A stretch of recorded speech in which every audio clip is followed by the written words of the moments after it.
let's jump right into this explainer. Today, we're not just looking at dry data or crunching numbers. We are exploring a truly profound framework found in the source material. It literally has the power to shift how we view our everyday lives. So if you've been searching for a bit more meaning, let's unpack this incredible Japanese concept together. It actually provides a very structured, practical path to waking up every single morning with peace, energy, and absolute clarity. To really wrap our heads around this, let's start with an incredible story highlighted in our research. Imagine a Japanese woman, a mother, a teacher, a genuinely kind human being, who suddenly falls into a coma. While she was completely unconscious, she found herself in this quiet, peaceful, entirely white space. And in that space, she heard a voice ask a single, simple question: "Who are you?" She softly replied, "Well, I'm a mother of 4 children." But the voice pushed back, saying, "We are not asking what you do. We are asking who you are." So she tried again. She said, "I'm a school teacher." The voice just repeated, "That is your profession, but who are you?" She went on to say she was Japanese, a Buddhist, a woman, and every single time, the voice reminded her that those were just her culture, her religion, and her gender. It suddenly hit her. She had spent her entire life playing all these different roles: wife, mother, teacher, but she had never truly asked herself who she was without all of the labels. When she finally woke up, her whole perspective shifted. She started searching for a reason to exist way beyond her titles. Okay, let's dive into this, because what she was searching for is exactly what the Japanese call Ikigai. Translated beautifully, it basically means the reason for being, or quite simply, the reason you get up in the morning. Now, this concept is not about making millions of dollars, right? It's not about being famous or just doing what society demands of you. It's really about uncovering that quiet voice deep inside of you that says, "This is why I am here." And the amazing thing is, everyone has one. The problem is just that most of us completely forget to look for it. So how do we actually find it? Let's move into section 1, the 4 pillars of Ikigai. This is the core framework for your reason for being. Finding your Ikigai requires sitting down with 4 deeply personal questions. First up, what do you love? Like, what actually gives you energy instead of totally draining it? Second, what are you good at? What just comes naturally to you? Third, what does the world need? How can you actually help someone out today? And finally, what can you be paid for? Because hey, let's be honest, we all need to survive and support our lives. Think about Maria. She's a 32-year-old woman in Brazil. Every single morning at 5 a.m., she bakes fresh bread for her small town. Now, she absolutely loves baking. She's incredibly good at creating healthy recipes. Plus, her town desperately needs fresh food. And that bakery provides just enough income for her to live a really peaceful life. You see, her Ikigai isn't some massive global tech enterprise.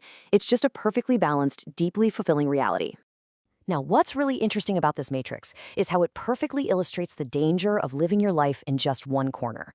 Imagine this whole thing as a giant Venn diagram where these 4 pillars intersect. If you combine what you love and what you're good at, but it doesn't actually help anyone, you're going to feel satisfaction, sure, but ultimately you'll feel kind of useless. Or if you have what you're good at and it pays super well, but you don't love it, you might be incredibly wealthy, but you'll probably feel totally empty inside. You really need that center spot. Take David, for example. He's a 45-year-old chef in Italy. He loved his grandmother's cooking, so he became a chef. That was his passion and his profession. But he felt like something was missing. So he started this program teaching young kids from poor families how to cook. That became his mission, while the restaurant remained his vocation.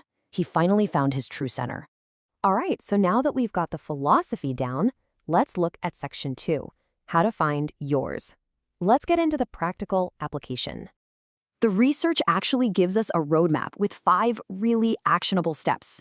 Number 1, remember your childhood joy. What did you do before the world told you who you were supposed to be? Number 2, notice what makes you totally lose track of time. 3, listen to the compliments you get, because honestly, other people often see our natural gifts way before we do ourselves. 4th, explore and experiment. Just try new things without any pressure. And 5th, do not wait for the perfect moment. You've got to take action today. Just look at Aisha. She was a 28-year-old hotel receptionist in Kenya, feeling completely uninspired by her day-to-day. One day, a guest asked her for a walking tour recommendation, and Aisha just spontaneously offered to show them around herself. She shared local stories, art, culture. At the end, the guest told her she was absolutely amazing at it. That one tiny, spontaneous action revealed her deep love for storytelling and her incredible knowledge of her city.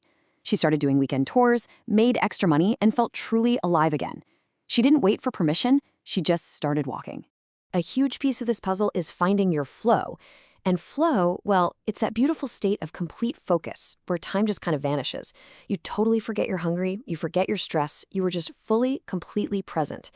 Think of Kenji. He's a man in a small Japanese workshop who makes these beautiful wooden spoons. There are no loud machines in his shop, no marketing team, no pursuit of fame. He literally just holds a piece of wood, shaping it slowly, smoothing the edges for hours on end. When someone asked him if he ever gets bored doing that, he just smiled and said, "I'm not making spoons, I'm making peace with the world." You see, flow isn't about being busy. It's about being entirely present in whatever is right in front of you. And that beautifully brings us to section 3, secrets to a long life. Because finding your Ikigai doesn't just make you happier. The empirical proof from the incredible centenarians in Okinawa, Japan, shows it actually makes you live longer.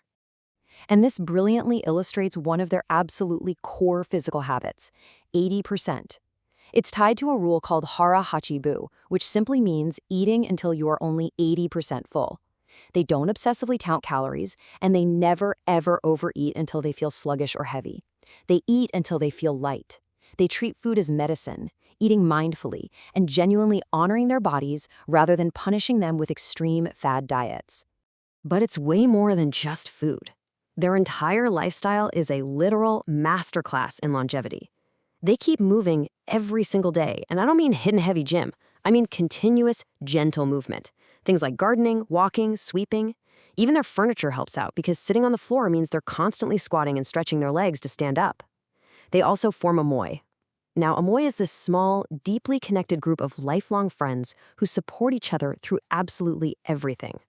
No one is ever isolated. This deep, lifelong connection keeps their hearts young and gives them a reason to live for each other every single day.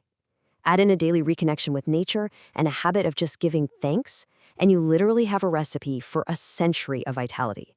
Culturally, they also embrace this amazing concept known as wabi-sabi. It's the practice of finding deep beauty in imperfection. It's like appreciating the cracks in an old tea bowl or the wrinkles on a smiling face. They absolutely do not chase this stressful modern illusion of perfection. And because they embrace their flaws, they laugh, like a lot.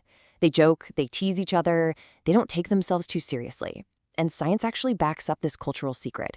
Daily laughter lowers your stress, it boosts your immune system, and it acts as biological medicine. A long life is absolutely fueled by a light heart. All of this totally challenges the conventional Western dream.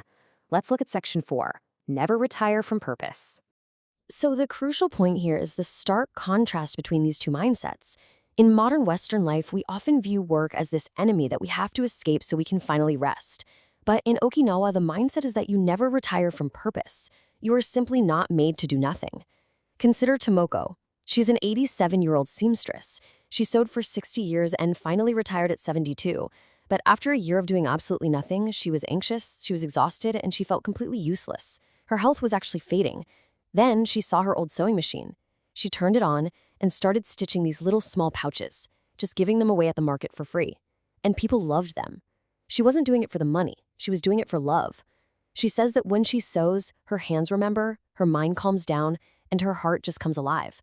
She didn't return to a job. She returned to her Ikigai. This is exactly why finding your Ikigai matters right now, not, decades in the future. The source material shares this incredibly heartbreaking story of a young man who watched his grandfather pass away with immense regret. The grandfather had worked hard, he followed all the rules, he saved all his money, but on his deathbed, he uttered these devastating words. "I waited my whole life to live, and I ran out of time." He waited for that perfect, elusive moment to start doing what actually mattered to him, and that moment never came. You are not meant to wait until retirement to find your joy. You already have everything you need right inside of you. The curiosity, the capacity to love, the ability to create flow. Your Ikigai is simply asking you to start small. So as we wrap up this explainer, I want to leave you with this one provocative question. What will you do with this moment? Don't wait. Find your quiet reason for waking up and begin living it today.